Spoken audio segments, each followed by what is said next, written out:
Olá, queridos irmãos. Eu me chamo Patrícia Diniz e sou tarefeira do Centro Espírita Irmã Rosa. E é com muita alegria que damos as boas-vindas a todos vocês que nos assistem neste momento através do nosso canal do YouTube. Desejamos que aproveitem a exposição de hoje e rogamos a Jesus que elas tragam muita paz, equilíbrio, conforto e amor a todos os corações. Dando continuidade ao estudo do Evangelho segundo o Espiritismo, quem vai falar para nós hoje é a Luziene Bahia, do Centro Espírita Caminho da Redenção, em Salvador. O seu tema é: quantas vezes perdoarei a meu irmão? Mas antes de passar a palavra a Luziene, farei leitura de uma breve página inicial e em seguida a oração, para que possamos nos harmonizar antes da exposição doutrinária. A página é do livro Caminho Espírita, psicografada por Chico Xavier, ditada pelo Espírito Emmanuel. É a lição 65, Ressentimento. O ressentimento não é somente um peso morto, a feição de chumbo na flama alígera de nossa prece, compelindo-a a descer anulada nas sombras da frustração. E, em verdade, nem é apenas o tóxico que envenena a membrana gástrica, provocando moléstias de abordagem difícil.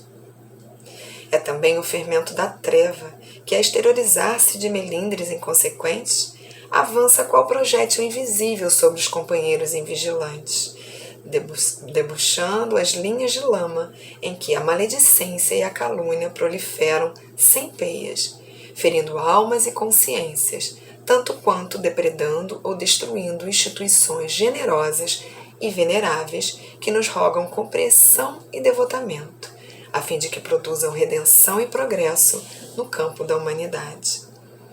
Cada vez que o desgosto te bata a porta, aprende a esquecê-lo com toda a alma.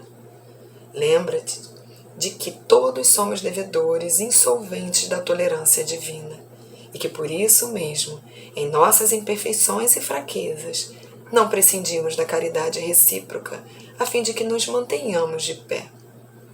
Jamais olvidemos quão profunda é a nossa dificuldade para retificar em nós mesmos as qualidades que nos desagradam nos outros e banhemos o pensamento no grande amor para que a fraternidade real nos abençoe o caminho.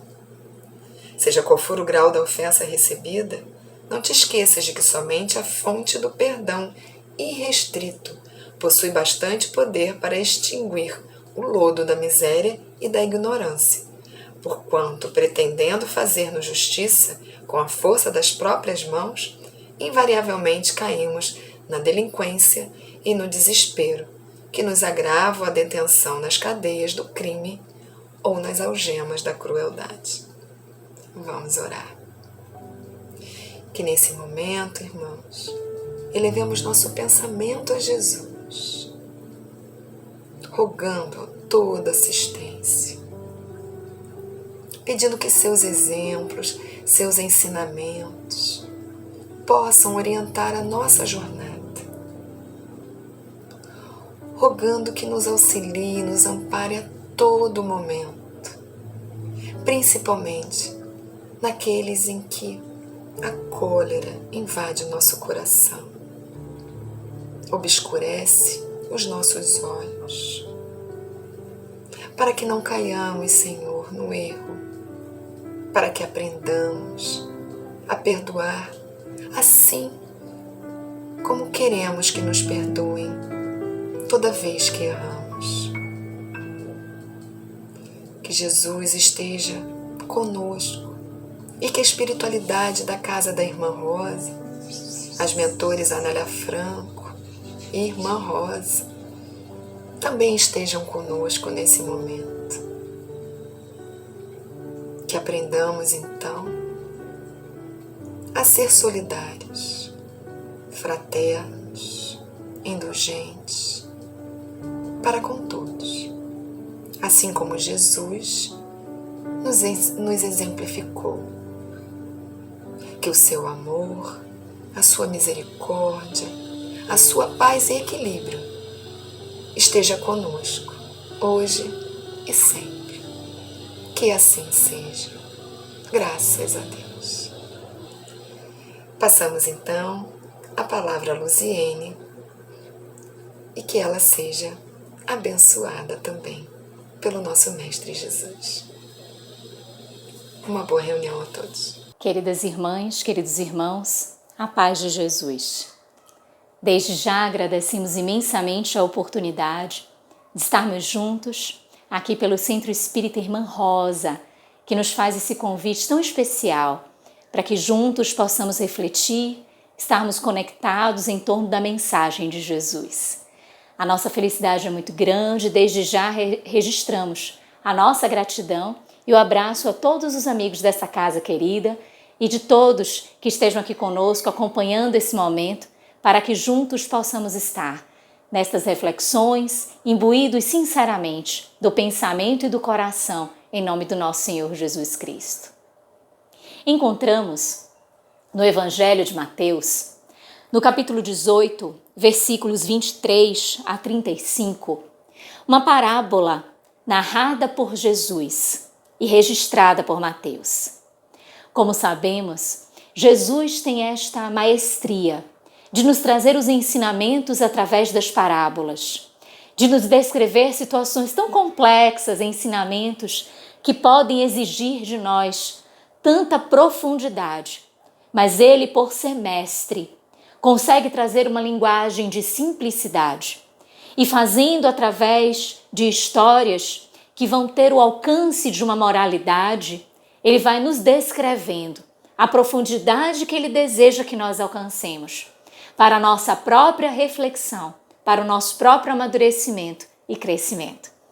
Então, no Evangelho de Mateus, encontramos uma destas parábolas, que aqui na tradução do Novo Testamento, por Haroldo Dutra Dias, ele intitulou Parábola do Devedor Implacável. E aí nós vamos ser conduzidos pela descrição do evangelista para as reflexões dessa nossa conversa de hoje. Diz assim: por isso, o reino dos céus é semelhante a um homem-rei que quis ajustar contas com os seus servos. Ao começar a ajustar as contas, foi trazido a ele um devedor de 10.000 talentos. Não tendo ele com que pagar, o Senhor ordenou que fossem vendidos ele, a mulher, as crianças e tudo quanto tinha, para que fosse pago. Nessa época, em termos de direito, de organicidade da justiça, era muito comum para uma dívida, mesmo que pecuniária, de um valor físico, um valor de moedas, era muito comum vender-se às pessoas. As pessoas poderiam ser dadas como pagamento às dívidas. Hoje não mais isso existe, uma evolução do próprio direito, de a dívida ser pessoal, né? A dívida tem uma característica pessoal, e não atingir essa questão da individualidade humana, não atingir a pessoa, mas sim o patrimônio e as construções que advêm como legado de determinada pessoa que se encontra na posição de devedor. Mas a essa época era muito comum essa característica aqui que eles ventilam de vender mulher, filhos e tudo mais para que a dívida fosse paga. Então, prosternando-se o servo, o reverenciava dizendo: sê longânime, sê paciente, espera, sê longânime para comigo e tudo te pagarei. Então é uma promessa daquele que devia 10.000 talentos diante do Senhor que o cobrava, de que ele iria pagar, que fosse apenas, a única coisa que ele pedia era a paciência. O Senhor daquele servo, compadecendo-se, liberou-o e perdoou-lhe a dívida. Então o Senhor entendeu, olha, dá para eu esperar. Mas além de esperar, ele perdoou a dívida. Saindo, porém, aquele servo, aquele que devia 10.000 talentos, que acabou de ter a sua dívida perdoada, encontrou um dos seus conservos. Então aquele que é servo encontrou alguém que também lhe servia, que lhe devia 100 denários. Olha bem, é uma quantia bem menor, uma quantidade bem menor. Devia apenas 100 denários. E agarrando-o, o estrangulava dizendo: paga se algo me deves. E o que o conservo fez? Exatamente o mesmo que o servo fez diante do Senhor. Assim, prosternando-se, o seu conservo rogava-lhe, dizendo: sê longânime para comigo, sê paciente, espera, e te pagarei. Ele, porém, aquele servo, diante do seu conservo, não queria, mas saiu e lançou-o na prisão, até que pagasse o que estava devendo. Vendo, pois, os seus conservos, então os outros que visualizaram aquela situação, vendo o que acontecera, entristeceram-se muito e vieram relatar ao seu senhor tudo o que acontecera. Então o seu senhor, convocando-o, lhe disse: servo mau, perdoei-te toda aquela dívida de 10.000 talentos. Quando me rogaste, não devias tu igualmente ter misericórdia diante do teu conservo, como eu também tive misericórdia para ti? Não deveria, diante desse contexto de falha, de débito de alguém para com você, também perdoar-lhe a dívida, e eram só 100 denários? E, irando-se, o Senhor o entregou aos carcereiros, até que pagasse tudo o que estava devendo. Assim vos fará meu Pai, que está nos céus, se não perdoardes de coração cada um dos teus irmãos. Jesus narra esta parábola e nos conduz a uma reflexão muito importante. A reflexão de estarmos diante do Senhor, sendo o Senhor o Pai, com as nossas faltas, e estas faltas em grande monta, porque se pararmos para analisar quais são os nossos débitos, eles correspondem às nossas questões morais, aos nossos aspectos da moralidade. Então, os nossos equívocos, oriundos do nosso egoísmo, do nosso orgulho, da nossa vaidade, do ciúme, das faltas que cometemos e que trazem a todo esse desenvolvimento da nossa história uma dívida, uma falta perante as leis divinas, perante a divindade. Só que diante de Deus, o que é que nós fazemos? É exatamente aquilo que está no Pai Nosso, que Jesus nos ensinou como oração dominical, como oração que deveríamos fazer para um cuidado de como orarmos, como pedirmos. E nessa oração a gente pede: perdoa-os, Perdoa-nos as falhas, as faltas. Perdoai os nossos pecados, as nossas dívidas, assim como nós perdoamos aqueles que tenham pecado para conosco, que tenham dívidas para conosco. Mas geralmente a gente faz o pedido deste perdão a Deus e diante do nosso comportamento não nos posicionamos num movimento de perdão para com o nosso próximo. Se nós observarmos, Deus, ele não se melindra. Deus não tem uma condição humana. Tanto que na primeira pergunta do Livro dos Espíritos, Kardec não questionou quem é Deus. A pergunta é: que é Deus? Não é quem é Deus, porque Deus não tem a condição de pessoalidade, dos aspectos da humanidade, de uma antropomorfia, não tem isso. E também não é o que é Deus, porque Deus não é um objeto, Deus não é uma coisa. Que é Deus? Numa condição indefinida. Inteligência suprema, causa primária de todas as coisas. Então, dentro desse conceito de Deus, ele não tem as questões dos melindres, das imperfeições, das paixões, das coisas que nutrem o nosso comportamento. Então, em verdade, não existe a necessidade de um perdão de Deus para conosco, porque não há uma mágoa. Deus nos concede sempre a oportunidade de, através destas falhas que cometemos, nós nos reerguermos.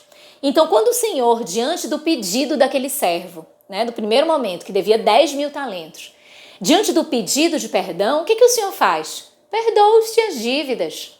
Perdoa-te, porque perdoar para Deus, para a divindade, para as suas leis diante de nós, é nos conceder a oportunidade da reconstrução. É conceder a misericórdia para que, mesmo diante deste resgate que vamos fazer, como o Céu e Inferno nos ensina, como nós aprendemos no capítulo 7º do Céu e Inferno, que traz ali o Código Penal da Vida Futura e que nós identificamos os patamares e os passos que podemos alcançar para aquele que deseja a autorrecuperação, nós identificamos ali os itens, são 33 itens, e identificamos, salvo engano, é o 16, que nos mostra a necessidade do arrependimento, da expiação e da reparação. Então nós sabíamos que estes são os caminhos, mas mesmo diante de uma falta que nós cometemos, arrependendo-nos e pedindo perdão a Deus, nós não vamos, se devemos 10 mil, nessa nomenclatura trazida pela parábola, se devemos 10 mil, não vamos reconstituir exatamente os 10 mil. Porque a matemática da lei divina não é uma matemática como a nossa, tipo olho por olho, dente por dente. Não é uma matemática absoluta que da mesma forma que nós fizemos, nós iremos pagar. A matemática da divindade é uma matemática de misericórdia.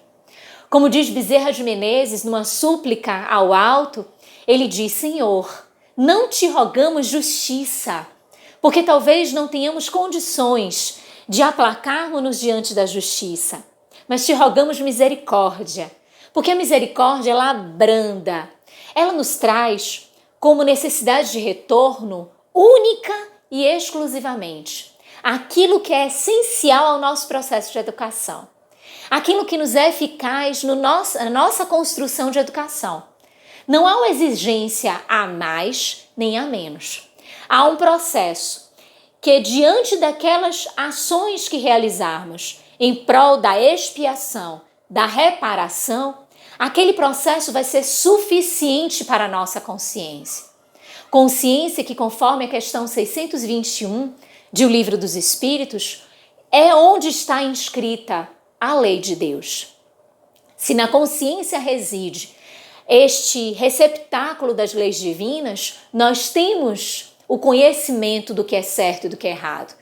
E à medida que mergulhamos nesse processo consciencial, de amadurecermos a consciência, perscrutando este recôndito de nós mesmos, vamos caminhando para a percepção do discernimento do que é certo, do que é errado, daquilo que é eficaz, daquilo que é proveitoso, daquilo que é o bem e do que é o mal. Então, nesse movimento que, diante de Deus, nós voltamos-nos na oração e pedimos que o Senhor nos perdoe, da mesma forma que nós vamos perdoar, ou da mesma forma que perdoamos os nossos irmãos. Mas no momento destas relações, nós temos um pouco de dificuldade de enveredarmos o perdão nas relações interpessoais. Porque o perdão, meus irmãos, ele fala muito diretamente para cada um de nós. Perdoar o nosso irmão é enxergar a possibilidade de conceder ao nosso irmão também a misericórdia.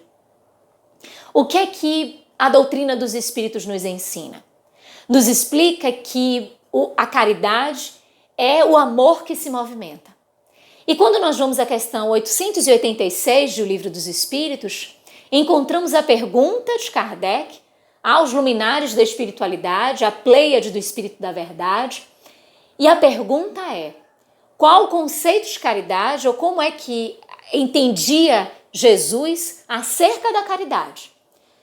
E os Espíritos respondem: benevolência para com todos, indulgência para com as imperfeições alheias e perdão das ofensas. Então, perdão é um ato, é um gesto, é um movimento de caridade. Se é um movimento de caridade, é um movimento de amor. O que é que Jesus pediu a todos nós? Indiscriminadamente, incondicionalmente, que nós nos amássemos uns aos outros. Que amássemos a Deus acima de tudo e ao próximo como a nós mesmos. E nesse ao próximo como a nós mesmos, fazermos ao outro o que gostaríamos que o outro nos fizesse. Então, o perdão é um pedido de Jesus, através do amor nessa acepção geral, mas através de diversos outros momentos, notadamente no instante em que ele realça a importância disso.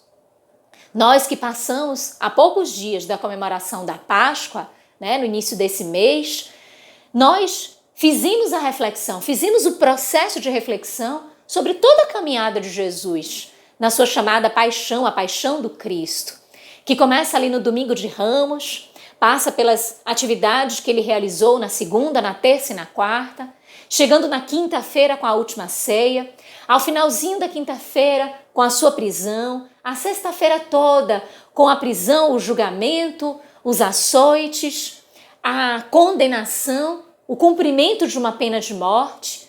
Para o sábado, ele seguir na reflexão da morte, diante de todo o comportamento em torno da morte de Jesus, para no terceiro dia, que é o domingo, ele vem a ressuscitar e traz-nos a mensagem de imortalidade e de liberdade.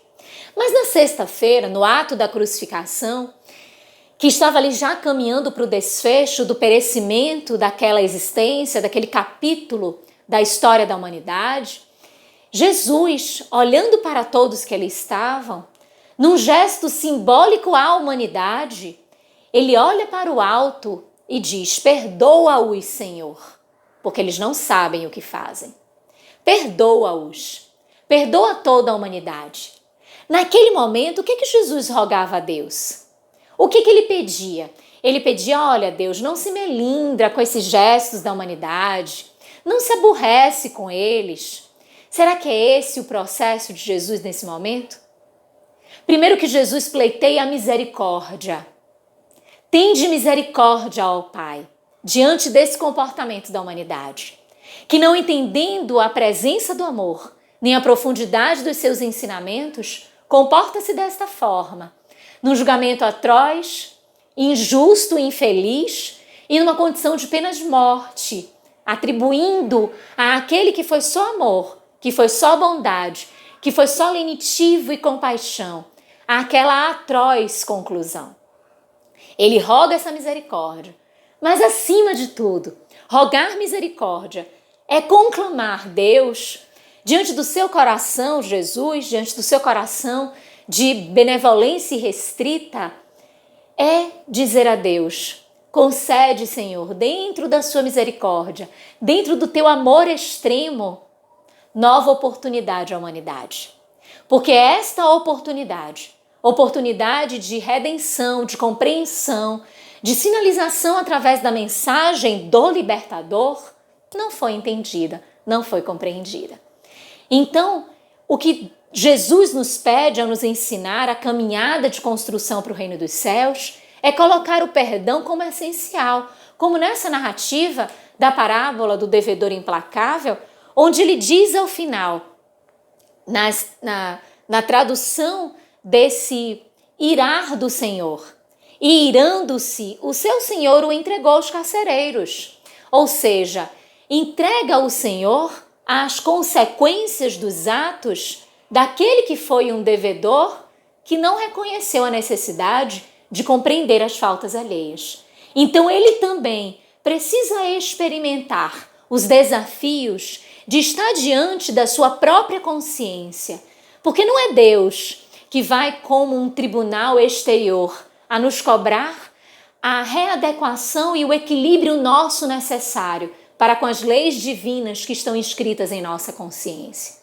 É a nossa própria consciência que funciona como este chamado, essa direção, por ela ter a matriz divina, por ela ser a representatividade da legislação de Deus em nós. Então, quando diz assim, irando-se o Senhor entregou aos carcereiros, é a própria consciência entregando-nos as consequências dos nossos próprios atos. E sermos levados, como este processo de discernimento, como este processo consciencial, a buscarmos nas futuras reencarnações ou na própria existência mecanismos de adequarmos-nos diante das leis que violamos, ajustando o processo que nós desequilibramos para que seja concedida para nós e para todo o contexto a harmonia indispensável. Assim vos fará meu Pai que está nos céus, se não perdoardes de coração a cada um dos seus irmãos. É por isso que Jesus coloca no Pai Nosso a necessidade, porque se nós olhamos assim, puxa, eu quero que Deus me perdoe. Então, eu vou perdoar, nem que seja para que Deus me perdoe, nem que seja com este olhar, para nos convocar a um aprendizado, para nos convocar a uma percepção da necessidade de movimento nosso, para que recebamos uma graça da nossa consciência, para que a nossa consciência nua com o perdão que também estamos a buscar em relação à divindade. Mas, um pouquinho antes, ainda no capítulo 18, nos seus versículos finais, é de 15 a 22, mas nos dois versículos finais, 21 a 22, encontramos uma pergunta de Pedro a Jesus e uma resposta de Jesus a Pedro, trazendo todas essas reflexões que a gente até agora aqui trouxe na nossa conversação. Jesus vem falando na necessidade do perdão diante dos erros. Na verdade, ele não fala perdão, ele está falando em compreensão, ele está falando em misericórdia, ele está falando em ir ao encontro das dores, das faltas, na tentativa de conceder essa nova oportunidade. Mas Pedro, entendendo a temática que Jesus conduz o público à conversação daquele momento, ele então pergunta: Senhor, quantas vezes meu irmão pecará contra mim e o perdoarei? Até 7 vezes? Então Pedro limita. Quantas vezes eu vou ter que perdoar meu irmão? Porque se é tudo isso aqui, né? Porque Jesus está falando que se o irmão vai pecar contra ti, ele vai colocando as situações de erro, de falta, e vai conclamando uma compreensão, a misericórdia. Então Pedro quer logo saber. Então, diante da falta do meu irmão, quantas vezes eu tenho de perdoar? 7 vezes? Ou seja, é algo limitativo? E Jesus responde: não te digo que até 7, mas até 70 vezes 7 vezes. Jesus não nos propõe simplesmente a multiplicação do 70 vezes 7 vezes e termos um número que essas 490 vezes são as multiplicidades de oportunidades que iremos oportunizar o nosso irmão. Não é um número fechado. Jesus quer nos propor a condição ilimitada para o aspecto do perdão. Porque o perdão é difícil em nós e ele movimenta algo em nós, porque ele provoca o que em nós foi ferido. Diante de uma situação, meus irmãos, como quando recebemos a proposta de um desafio, de alguém ter nos feito algo, diante desse contexto de amargor, de mágoa, de dificuldade, reflitamos antes de qualquer atitude. Paremos e meditemos. Pensemos no fato em si. Começando pelo fato. O que aconteceu? Por que nós ficamos tão magoados? Por que ficamos tão chateados? Por que ficamos aborrecidos com aquela situação? Quando nós paramos para refletir isto e sinceramente, nós identificamos que existe algo em nós, dentro de nós, na nossa característica de personalidade, no nosso interior, no nosso eu mais profundo, que se aborreceu com aquela situação. Se aborreceu por quê? Por que aquela circunstância nos incomodou tanto? E aí nós encontramos, quando fazemos essa reflexão, que o fato nos aborreceu tanto porque feriu nosso orgulho, porque incomodou as nossas características egóicas, porque mexeu conosco, com as nossas imperfeições e nos trouxe um incômodo. E quando nós refletimos, além de refletirmos o fato em si, lembrarmos diante dessa reflexão que nada nos acontece por acaso, nós iremos fazer a união desta percepção de que nada nos acontece por acaso com o que efetivamente nos aconteceu. E unindo as coisas, nós vamos interpretar. Puxa, o que me aconteceu foi algo necessário para fazer cessar em mim uma causa que provocava efeitos danosos. Então, se não é por acaso que estas coisas acontecem, eu devo entender esse processo que me ocorreu como para que ele vem me auxiliar. Eu tenho que entender, eu tenho que interpretar qual é a funcionalidade instrutiva e educacional deste fato em minha vida. Meus irmãos, quando nós começamos pelo fato e não pela pessoa que deu causa àquele fato, nós passamos por um processo de reflexão tão forte que fica entre a situação e nós, que vamos fazendo o que exatamente a lição dos fatos ela vem nos trazer. que ela vem nos propor, que é o autoencontro para conosco e o que em nós precisa ser educado, obviamente dissolvido, obviamente instruído, para que não mais sigamos daquele mesmo caminho, para que não mais cometamos os mesmos equívocos.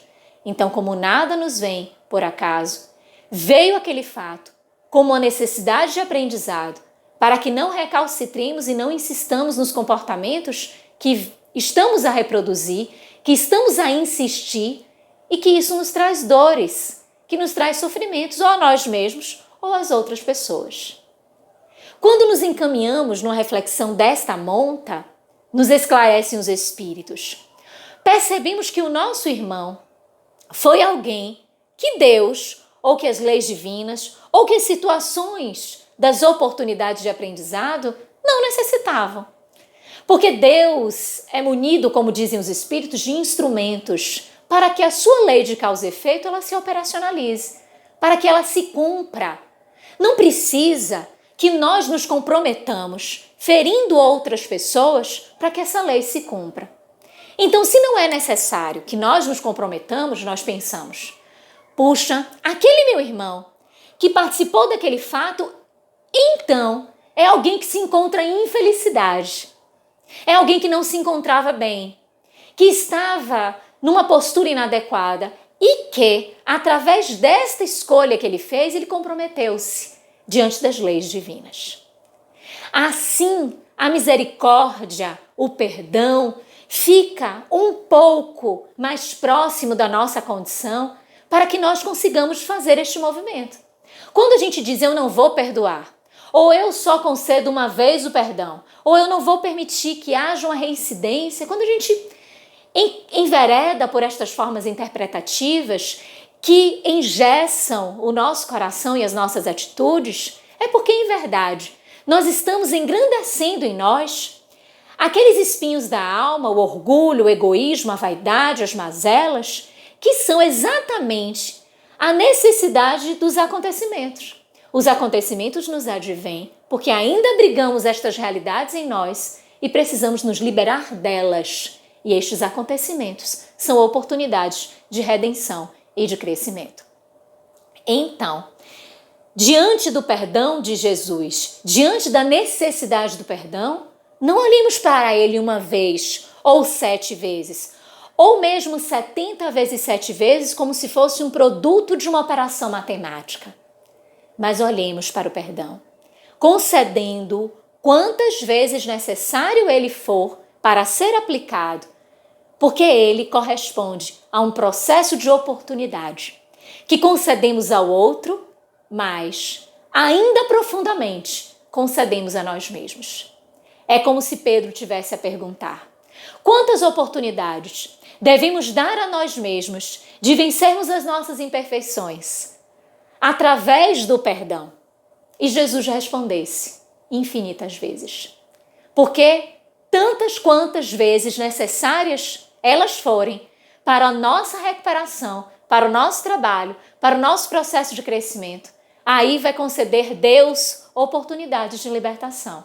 E igualmente nós, que entendemos o mecanismo que é do amor, também devemos conceder aos nossos irmãos a oportunidade de libertação em relação àquelas situações. Que nós percebemos que as situações que nos advêm não são por acaso, correspondem a algo interno nosso e que adviriam de qualquer forma. Se não fosse aquela pessoa, se não fosse quem quer que seja, porque Deus não necessita, como dissemos, de que as pessoas se comprometam para que a lei de causa e efeito se operacionalize, inevitavelmente, um flagelo destruidor, uma condição da natureza, um aspecto que está fora do nosso contexto de apreensão e de dominação, iria nos acontecer, cerceando talvez as nossas atitudes, impedindo o exercício do nosso livre-arbítrio para nos conduzir a uma necessidade de aprendizado profunda que a nossa consciência precisa fazer. Então, diante do convite de Jesus, que o Evangelho segundo o Espiritismo nos traz como proposta de reflexão, como proposta de entendimento, sigamos fazendo esse processo que é interior, que é de libertação, de dentro para fora, perdoemos quantas vezes forem necessários, porque o perdão é, na verdade, o instrumento de libertação nosso, das nossas amarras, das nossas imperfeições. Concedamos ao outro a oportunidade, através do exercício do amor, mas concedamos a grande oportunidade também a nós mesmos de adotarmos o perdão, que é a outra face trazida por Jesus. Ao invés de apresentarmos a vingança, a raiva, as impropriedades, apresentarmos o perdão como uma forma de também concedermos oportunidades a nós mesmos, de vencermos em nós o abuso das paixões, o orgulho, o egoísmo, a vaidade, o ciúme, a inveja, a avareza, que tomam conta do nosso interior e nos impede de alçarmos voos e brilhos mais significativos dentro da nossa própria história. Que Jesus possa nos abençoar sempre, trazendo a proposta do teu evangelho como fonte de salvação e de libertação aos nossos corações. E nós, nestes dias tão desafiadores, adotemos este evangelho como uma bússola segura para nos orientar os passos, porque desta forma, seguros, iremos caminhando a trajetória e o percurso trazidos por Ele, por Jesus, para a libertação e a salvação do nosso coração e da própria humanidade. Agradecemos imensamente ao Centro Espírita Irmã Rosa, a todos os irmãos queridos que estão aqui conosco, que estiveram aqui conosco, que deixaram as suas mensagens, outras pessoas que podem assistir em momento posterior, a todos os trabalhadores desta casa, de amor, de trabalho, de disciplina e de dedicação. Nosso abraço, a nossa gratidão, um beijo imenso a todos vocês, até uma nova oportunidade. E agora nós seguimos para a continuidade dos trabalhos, com as meditações, com o processo de irradiação e também com a oração final. Um abraço a todos e até uma nova oportunidade. Vamos agora mentalizar o olhar terno e meigo de Jesus, iniciando então dando graças. Graças pela oportunidade de escolhermos estar reunidos em nome do alto para refletir sobre os ensinamentos do Cristo. Mestre, nós te buscamos e queremos seguir os teus passos. Te sentimos em vibrações de paz, de amor, de alegrias. E nesse momento de comunhão com o alto, queremos agradecer pela misericórdia do Pai, por nos ter enviado o nosso Mestre Jesus. E convencidos estamos que será através dos teus ensinamentos que conquistaremos a vida em abundância espiritual. Sabemos que a luta ocorre no interior de cada um de nós e que não há uma alma que não possa renascer. Neste momento em que sentimos a tua presença em nossos corações, queremos pedir que cada lar seja visitado pelo seu amor, cada irmão possa sentir a tua paz, a tua serenidade, a esperança, o bom ânimo. Te rogamos, nosso querido Mestre, pelo nosso planeta, que nos abriga e nos oferece muitas possibilidades de crescimento. Percebemos a compaixão, a solidariedade que se faz presente nesse momento em que precisamos. A Terra é a nossa escola de almas, médico de nossas almas. Te rogamos agora pela fluidificação das águas, que o teu amor possibilite a fluidificação, colocando elementos necessários para melhor vivermos. Chegando agora à finalização, agradecemos por esse momento de paz, de conforto espiritual, por esse alimento da alma que recebemos e que essa sensação permaneça dentro de nós e que junto a ti, querido Mestre, queremos seguir nessa caminhada evolutiva. Muita paz para todos, graças a Deus.